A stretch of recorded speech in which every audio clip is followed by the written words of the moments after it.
The map of the continent of Africa depicts the distribution of the populations of three different types of gorillas.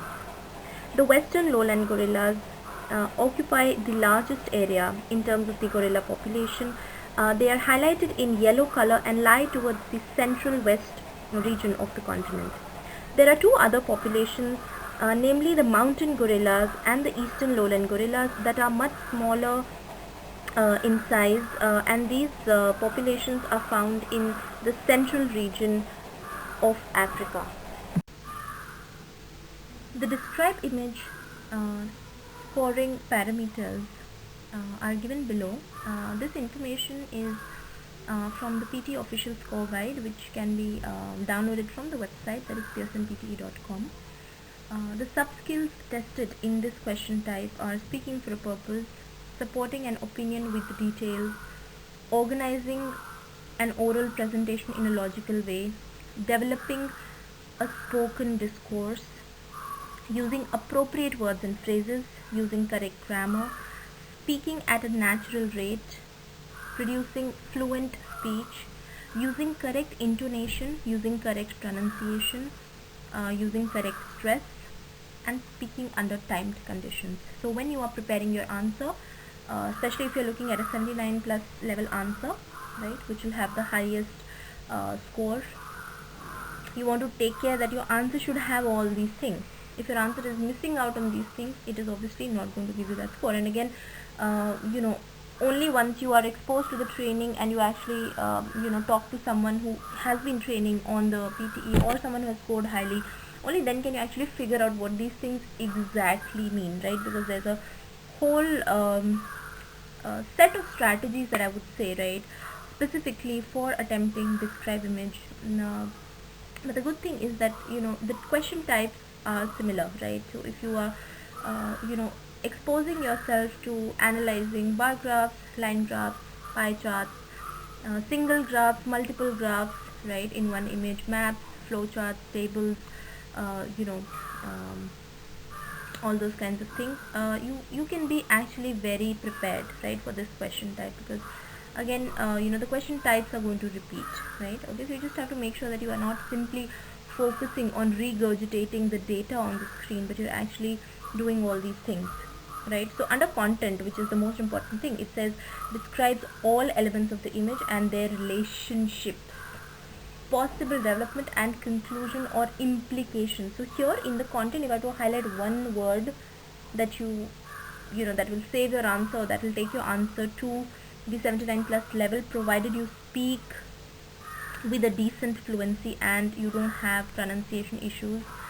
Then the implications is the most important thing that I don't see a lot of students doing. They're just looking at the image and they are just reproducing the content of the image without adding any implication, okay, right, without adding any meaning to it, right? Okay, what does this mean, right? Okay, that should be coming across in your answer. That's very crucial. The other thing I've already told you, time limit is very important here. You cannot exceed the time. If you exceed it, that means that your answer is incomplete. If your answer is incomplete, there is no way that you're going to get a 79 plus on speaking, because describe image is a high weightage question type. PT is based on a scoring scale which comes from the Common European Framework of Reference, and it clearly states that your performance on the higher difficulty level tasks, right, will give you higher scores, right? That's what I mean by it's a high weightage question, right? Okay, the better you perform on describe image, the more the chances of you getting a good score, right? Okay, and that is how the CEFR works, and that is what again, you can find all this information in the score guide.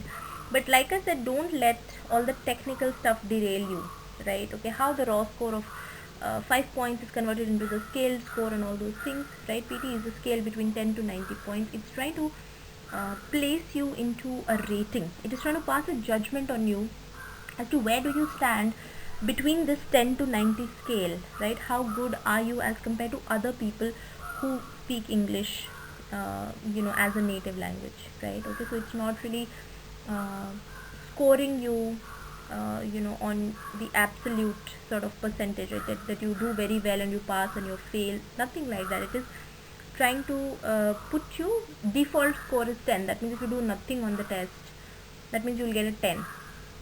Okay, and if you do very well, you will get a 90, right? Okay, so it's about how well you perform on the difficult tasks and how closely you follow these scoring criteria and how well you satisfy these scoring criteria, right?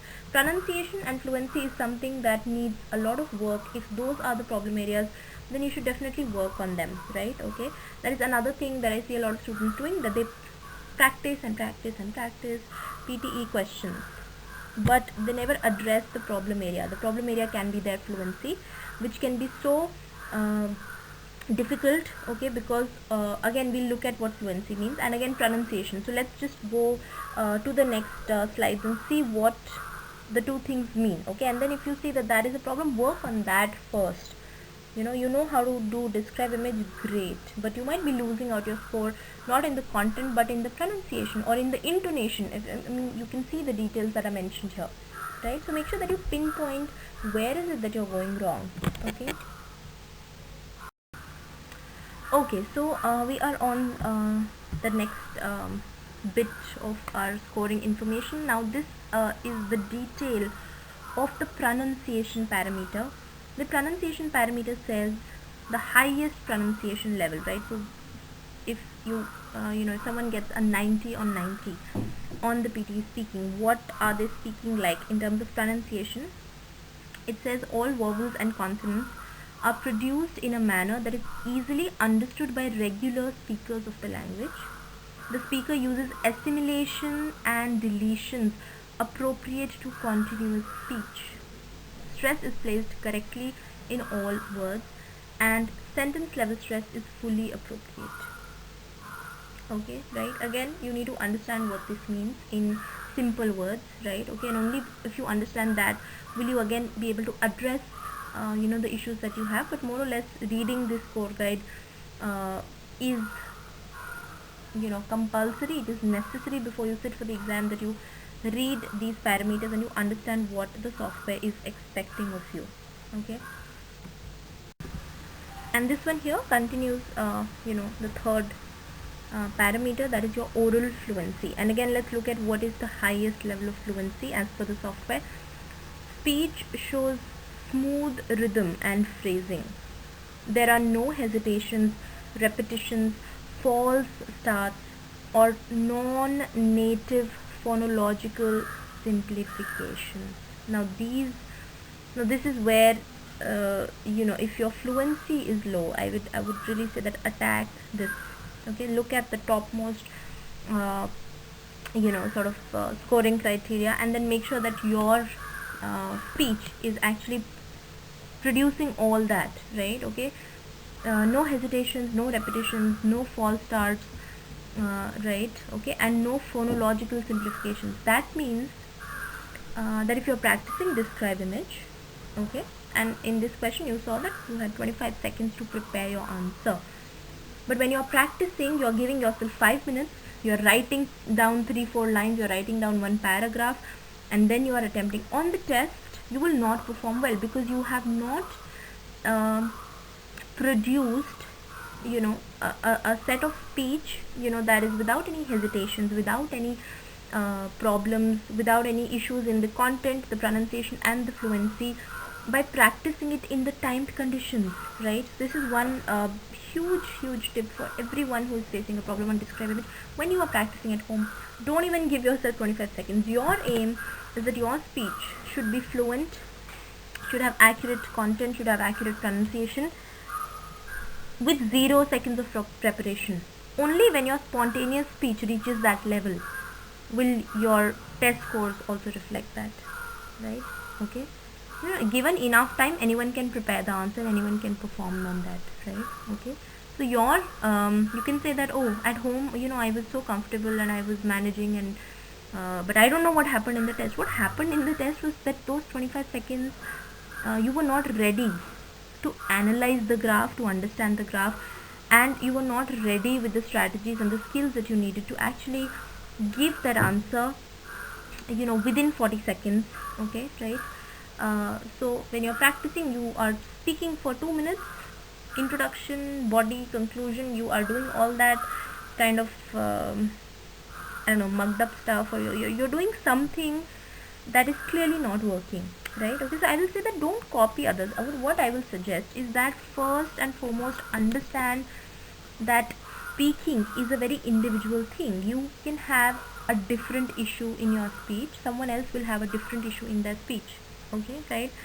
And when it comes to content of the answer, yes, definitely that you can pick up, right? Okay, but make sure that you are not copying anything blindly, right? Because you cannot go on speaking, you cannot go on describing one image for 2 minutes. Your answer should finish by 36 seconds or maximum 38 seconds, because after that the software will save that recording. If your answer continues till the 40th second, your answer is not going to be saved. Your answer will count as incomplete. The mic shuts off at the 40th second. So make sure that your answer completes at least 2 to 3 seconds before that. Okay, right? I mean, this is very, very critical. And described image, you do not have the kind of margin of error to mess it up, right? Because like I already told you that it's a high weightage question. Please prepare it with that mindset, that my natural impromptu attempting ability is already in place, right? You give me any image, any graph, any map, anything that comes, and without preparing it, right, or without kind of taking extra time, I can handle it. Only when you're hitting that level are you at the 90 level. Okay, right? And of course it'll take some time for you to reach from where you currently are. So that is another thing, that you need to know, where am I currently? Is my pronunciation fluency at the 45 point mark? Is it at the 55 point mark? Is it at the 75 point mark, right? Because that is going to help you improve, right? Okay, if it is at a 75 point mark, there is a different thing that you would need to work on. If it is, so what is the gap, like going from 75 to 79 plus, what does that take? Okay, right? Going from 55 to 79 plus, what does that take? And these two people are going to have different time for improvement, right? The one who is at 55 is going to take a month at least to get his speech to 79 plus level, right? If his pronunciation is a problem, if his fluency has non-native phonological simplifications, if his rhythm is not smooth, right? Are you following, right? Okay, so again, ending this here today, hoping that you guys will really get your speech assessed. You will really work on your fluency and pronunciation, and not just do or prepare blindly without being aware of all these things, right? So I hope this was helpful information, right? Okay, thank you for watching this video.